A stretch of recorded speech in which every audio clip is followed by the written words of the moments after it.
અમરેલીમાં ભાજપના જ નેતાઓએ વન વિભાગ સામે માંડ્યો મોરચો। આરોપ છે કે ખાંભાના હનુમાનગાળા મંદિર આવતા શ્રદ્ધાળુઓને વન વિભાગ હેરાન કરે છે। ધારાસભ્ય જેવી કાકડિયા, પૂર્વ ધારાસભ્ય અમરીશ ડેર સહિત સ્થાનિક આગેવાનોની આગેવાનીમાં રેલી નીકળી। વરસાદી માહોલ વચ્ચે નીકળેલી રેલી મામલતદાર કચેરી પહોંચી અને મામલતદારને આવેદનપત્ર પાઠવ્યું। ખાંભાથી 15 કિલોમીટર દૂર જંગલ વિસ્તારમાં આવેલું હનુમાનગાળા મંદિર હિન્દુ સમાજની આસ્થાનું કેન્દ્ર છે। આરોપ છે કે રાત્રિ દરમિયાન અહીં આવેલા આશ્રમમાં રોકાવા પર વન વિભાગે મનાઈ ફરમાવી છે, જેને લઈ શ્રદ્ધાળુઓમાં રોષ છે। આ મામલે ભાજપના નેતાઓ હવે સોમવારે રાજ્ય સરકારને રજૂઆત કરશે। તો ભાજપ ધારાસભ્ય હીરા સોલંકીએ વન મંત્રી મુળુભાઈ બેરા સાથે આ મામલે ચર્ચા કરી। હીરા સોલંકીએ દાવો કર્યો કે મંત્રીએ વન વિભાગને સૂચના આપી છે, શ્રદ્ધાળુઓ પણ સહકાર આપે।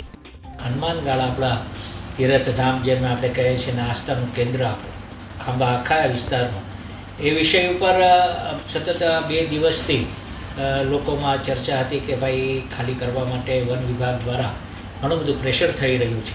ત્યારે આજે જ વન વિભાગના મંત્રીશ્રી સાથે મુળુભાઈ બેરા સાથે વાત થઈ અને એમને સૂચના પણ આપી દીધી છે વન વિભાગને કે હમણાં કોઈ કાર્યવાહી અત્યારે કરવાની થતી નથી।